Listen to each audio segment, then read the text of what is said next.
Good morning, ladies and gentlemen. Well, first of all, let me congratulate PAGEV for this event. I remember having been, I think, in 2012 here with Yavuz, a part of that last picture, getting trash out of the ocean. You made my job very easy, because first, we had excellent speakers before me, so I have nothing to add to everything which was said. But secondly, I think I'm tending now, after 30 years in the plastics industry, to reduce my speeches to the plastics industry. Because I think we have to talk to other people. I think we have to talk to people who have not understood what the real problem is about. And this is climate change. And climate change is going to have a real impact on the world, on our life, on everything we do. So I'm one of the people that you will be seeing less in trade associations talking, but more talking to politicians who influence quite a lot, who have populistic measures in place. And this may be something that I would like to add to the speakers we heard this morning about what's happening in Brussels. How is Europe going to shape into this, what they call the plastic crisis, and how they think they will show the way towards the future. So, more. Yes, we want more plastics to fight climate change, don't we? I think it's the only way. It's the only way if we want to make progress on this. Some information about the European plastics industry. Plastics converters, and I hope many of plastics converters are in the room today because this presentation is addressed to you. Plastics converters are the heart of the European industry. You have recyclers, you have producers, but the converters are the heart. And the heart is bleeding. So we have to act. Because if we don't act, this picture, which you see there, which I've been defending all my life, is going to change. It's going to change in a way that we will have less plastics converters. We will have less plastics packaging. Because there is a tendency, a populistic movement going in this direction, which is being supported by politicians. So we have to be extremely careful. I don't have to present the EuPC, I think I will skip that one because most of you know EuPC. But what happened back, first it started late 2018 already, where we tried to unite the European plastics industries, because there are many industries, it's a huge industry, to address things more on a voluntary basis and to come forward with voluntary commitments to recycle more. During 2018, the European authorities also convinced us trying to reduce plastics consumption and get rid of single-use plastics, which basically we refused in the whole negotiation. The result, you know. The result is there is a single-use plastics directive in form of a regulation which is imposed to us. But next to that, there is now also what they call the Circular Plastics Alliance. And that started on the 5th of February this year with the aim to achieve 10 million tons target by 2025. 10 million tons of reuse of plastics recyclate in products. So you see European legislator moving from very generic targets as percentages of plastics recycling, where basically the last 20 years we had been more involved in collection and sorting than real recycling, because we were shipping everything to the Far East, to now 10 million tons of volume-based target of used recyclates in products. That is a game changer.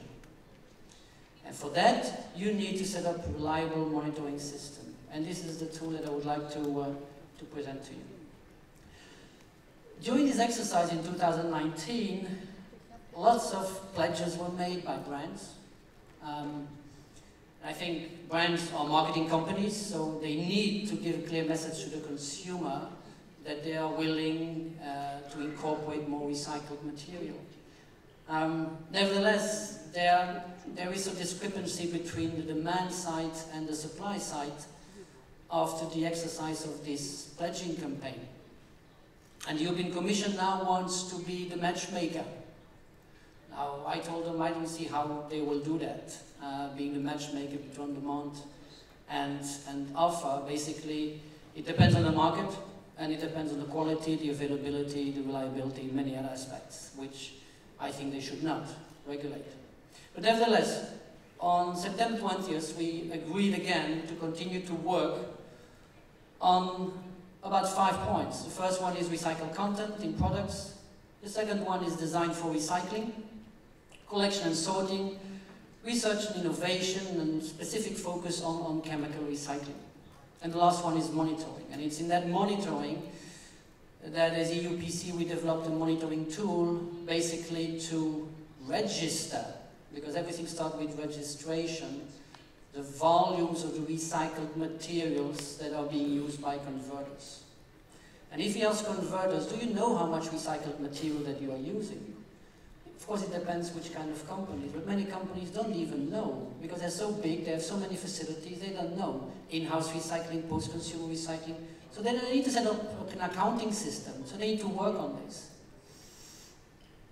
20th of September, very nice picture, very big show in Brussels, the launch of the Circular Plastics Alliance towards 10 million tons. What next?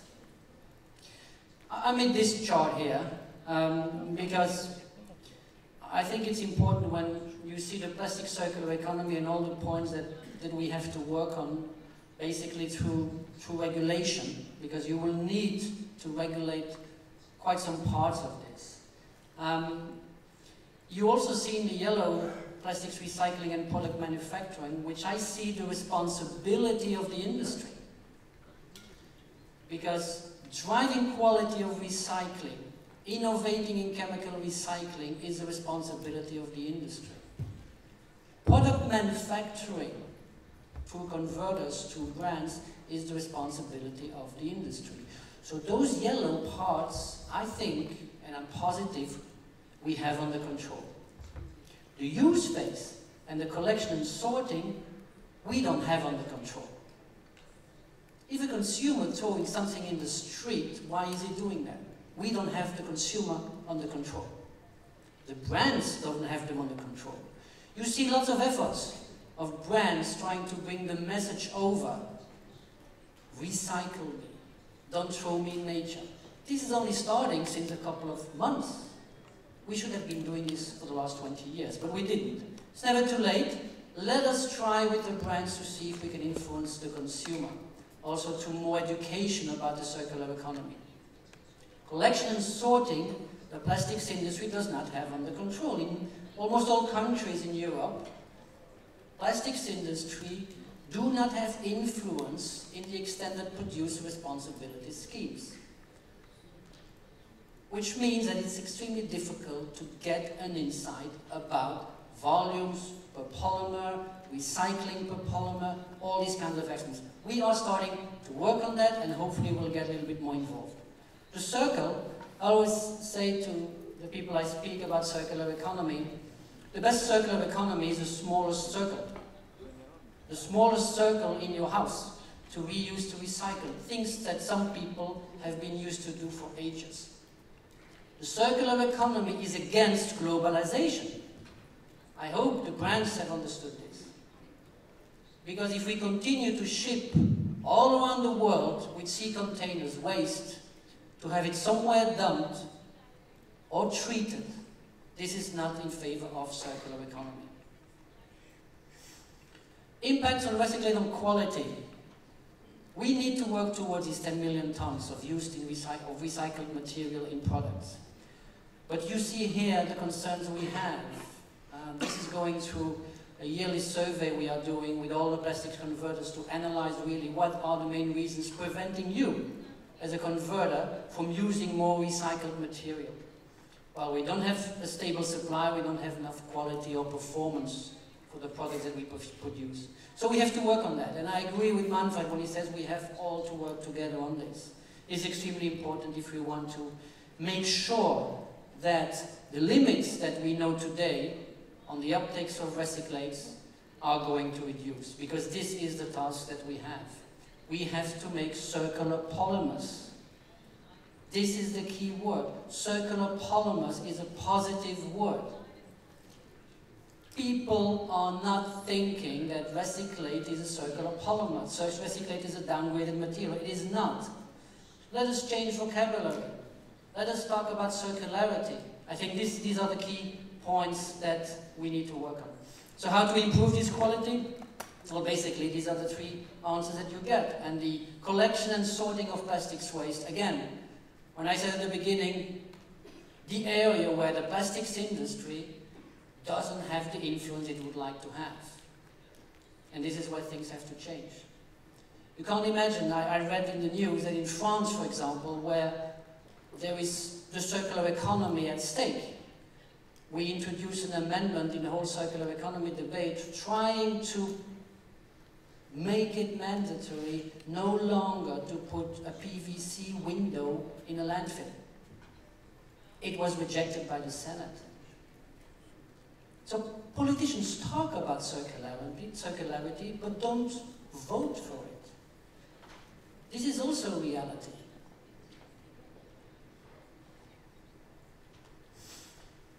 Okay, I will quickly go through because I think that my time is not that long. Again, the focus is clear. Already highlighted this. It's about recycling. It's about reporting obligations. And I think if we lost the trust of the consumer, we can gain trust back by being accountable for the efforts that we do. And converters are the best placed to show how much recycled material they use in their products. So it's about reporting, it's about accountability. Mainly through converting companies, we can declare and register all the volumes, and we can monitor performance and quantity of these recycled polymers. So, there is still a mountain to climb towards 2025. I think, Manfred, we are closer to 5 million tons of recycled polymers used today, but of course, everything depends on the definitions and which kind of polymers you include into these definitions. But one thing is clear, there is a huge mountain to climb in the years to come. These are some estimates about how we believe we will be able to move towards the target. Also here you have it per polymer type. Again, these are just estimations how we believe we will be growing the use of recycled material in a different kind of polymers. And I'm talking here 2030 because I'm not convinced we will reach a target in 2025. I said to the European Commission we can be happy if we reach it between 2025 and 2030. But we have to do all our efforts in order to get there. The majority of these 10 million tons will definitely come through mechanical recycling by 2025. But when you talk about chemical recycling, there is a need to develop this further.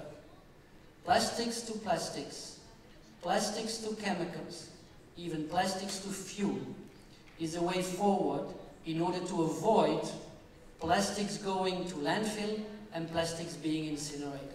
We have to work on all these aspects. Some of the current applications where we use, you've seen nice pictures. We want the reporting system to be reporting on these kind of market segments, not in detailed product applications. You will see some of the videos later on. So we set up a completely harmonized IT platform, which is totally free of charge. Everybody can get access to it, provided he can demonstrate he's a converter and a user. We don't accept traders, distributors, recyclers, polymer producers, only converters which are using recycled material. Okay, I will skip this one. This is just saying that it's a quite user-friendly system. This you will see in the video. This is the highest level of data protection. We tested this system where we try to hack the system. This is extremely important for many companies because for many companies this is private and confidential information which is there. You have also all the definitions about the kind of recyclates that you can put into the system, going from post-consumer, commercial, post-industrial, even production scrap, which will be highlighted in a different way because these are the easy volumes. We would like to get them into the 10 million tons. You can only get through the system if you have a valid registration number, a valid VAT number that indicates the activities that you have. Credibility of the platform, I will skip. Essential to work with national and sectorial associations. And I think I'm very happy that today PAGEV accepted to be a partner in order to coordinate all the efforts that we are going to do, and that they will do this also from a Turkish point of view. Here you have the currently appointed national coordinators, which are running the system from their country, incentivizing really the companies to fill in and to provide information. What the companies that will be joining the system will get back is they will get a benchmark, because they will get information also from other countries, from other polymers and other markets about the uptake of recycled material. I think it's important that converters get that information in order to benchmark their own activities and see how things are moving on in their activities. This is the video that needed to be shown. I don't know if it's going to be shown by... Yeah.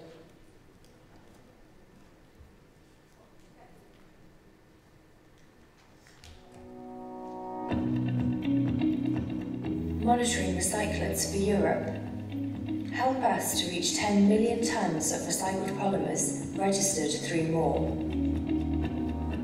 The survey can be accessed at the MORE website by clicking the button on the right.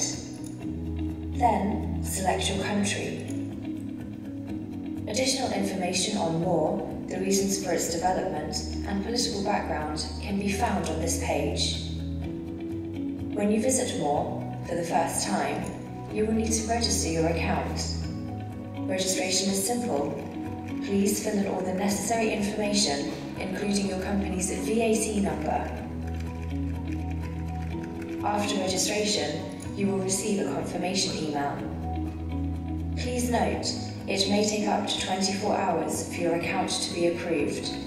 Please log into your account. You can find and download more definitions of recycled polymers and the complete list of all applications on this page. Choose the recycled polymer types and enter volumes. Please enter the volumes from the previous year. At minimum, you must enter volumes for the main categories. Optionally, it is possible to go more into detail and enter volumes for specific subcategories.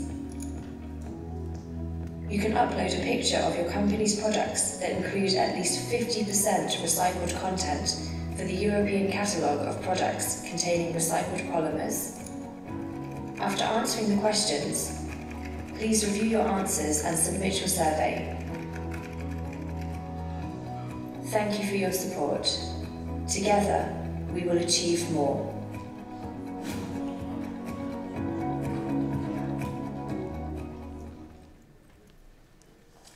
Thank you. That was the end of my presentation. Thank you very much.